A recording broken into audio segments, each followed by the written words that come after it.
Hey everybody, welcome back. My name is Abby. I'm with Fitness is Medicine. Today we're going to do another great workout you can do in your home with minimal equipment, minimal space, and easy to follow directions. What we're going to need today are a couple sets of dumbbells. One I've got kind of on the medium to heavier side, and another one is a little bit lighter. You can always use the same ones throughout if you want to just have a little bit lighter on one or the other. And of course you can always press pause and change dumbbells depending on the exercise as we go. A kettlebell or a heavier dumbbell, a ball if you have one, and then just a small, like either a small playground ball or even a pillow or something would work for what we're going to do. So come into these workouts warmed up and ready to move. 5 to 10 minutes of a cardio workout just to get your heart rate up just a little bit. Get your muscles and joints warmed up and ready for movement, and your mindset ready for movement. Okay, we're gonna start with windmills today. So this is another way to work your lats, those big muscles in your back, and your shoulders, and lots of other muscles, because we're gonna do a bridge on the ball. If you don't have a ball, you can do a bridge on the floor. So walk out to where your head and shoulders are resting comfortably on top of the ball. Squeeze your glutes to lift your hips so that your knees are in line with your shoulders. Press those weights overhead. And we're gonna scissors your arms here. We're gonna kind of do a windmill. If you found that you've grabbed too heavy a weight, go ahead and switch it now. Remember to breathe. Never hold your breath with strength training exercises. It increases your blood pressure.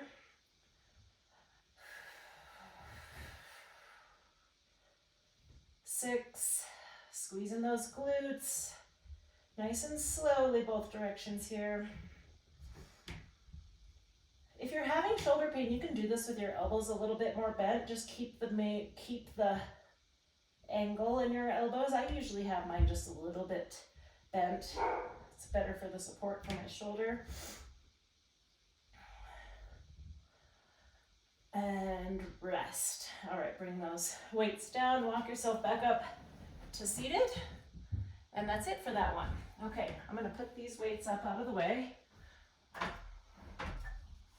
Okay, next we're gonna grab our kettlebell or our heavier dumbbell, and we're gonna do a suitcase squat. So the other day we did one where we held 2 heavy weights. Today I'm just gonna have you hold 1. There's a lot of different ways to do squats and lunges and all of those fun exercises. So I like to continue to mix it up, surprise your muscles. So shoulders level, tummy tight, to keep everything level here. When you're hanging onto a weight in one side, it's tempting to kind of want to do this to kind of get it stable in there. I want you to look in a mirror and make sure that you're stable. And we're going to go down like this. So I think we're going to do about 7 and then just switch hands. 4, try to stay nice and level. 5, now keeping your knees over your ankles. You don't have to go down quite that far. You can always go a little slower or not quite as low. Now switch hands.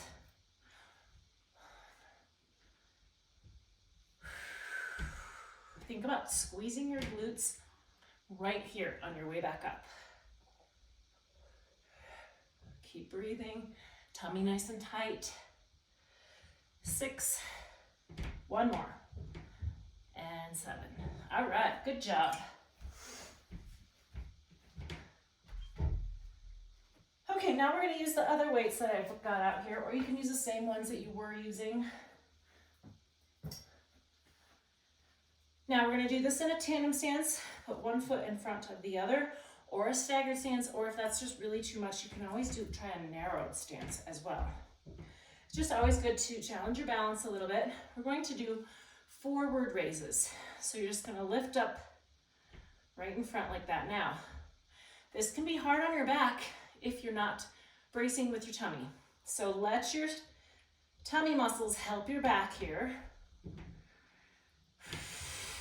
If you're feeling this too much in your back, try doing this seated or reduce your weight.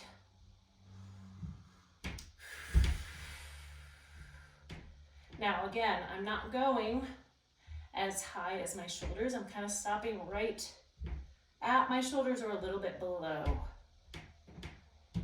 2 more. and 10. All right, good. Those can be challenging. Again, if you're having any pain, either decrease the weight, or you can also decrease your levers by making your elbows just a little bit bent. Okay, next we're gonna grab, I forgot to tell you that you're gonna need bands. So a loop band and another TheraBand. If you don't have a loop band, you can always tie a TheraBand together. Now we're gonna do side stepping with shoulder external rotation. So for the side stepping, you wanna start with your feet with a good tension on that band. So right here's where there's no tension.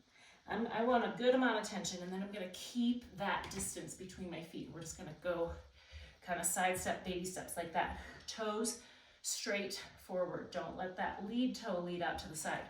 And then we're gonna do a shoulder external rotation with it. So we'll get lots of stabilization here. Hold it closely and then just pull out to about neutral here. It's a tendency to want to pull way out like this, and you start using other muscles, and I want you to really just focus on these external rotators. So we're going to start right here.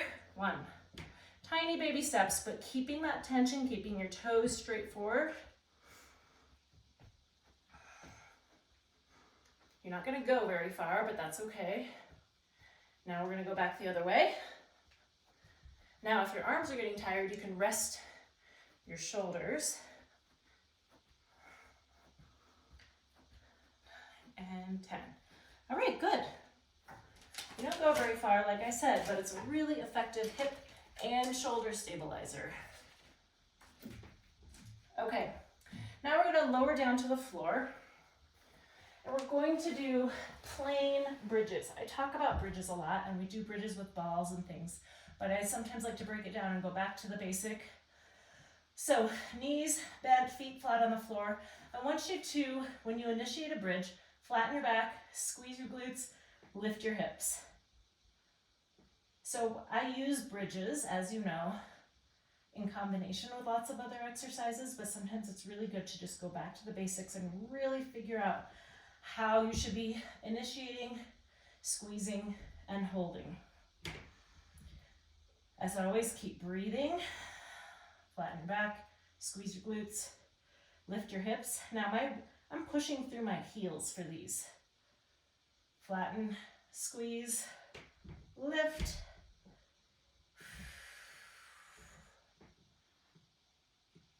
It's really common for people's glutes to turn off. So we just did a glute exercise with the side stepping, and now here's another one. It's really good to keep strengthening those glutes, to keep your legs and hips moving synergetically and to avoid injury. Keep breathing. Last one here. And rest. Okay, good. We're gonna finish with a standing exercise with that little ball that I recommended having. Make sure you stand up slowly if you tend to get lightheaded or dizzy after being on the floor. We're gonna stand in one foot and we're gonna do ball circles. So we're just gonna circle around like you're framing your face. Now, if you can't do this on one foot, that's okay. Do a tandem stance, do a staggered stance, do something to challenge your balance safely.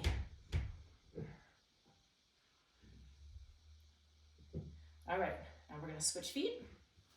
Keep going the same direction with that ball. Make big circles, nice and slow. 4. So what I'm doing is I'm doing 5 big circles. Okay, the next time you go through these, go the opposite direction. So think which way you went this time. If you went counterclockwise, go clockwise. And then for the final time you go through it, switch directions. So you can go one direction one way and then switch directions with the ball for the final time. It's good to it does challenge your balance in a different way to have it going different directions, and it also challenges your brain a little bit. It's good to just continue to mix it up. All right, go through these all 1 or 2 more times. Add a little cardio in between, get that heart rate up, continue to work on that cardiovascular system, and follow with a good cool down and stretch. If you have any questions or need any modifications, please feel free to reach out privately or leave a message in the comments. Have a great workout, everybody. We'll see you next time. Thank you.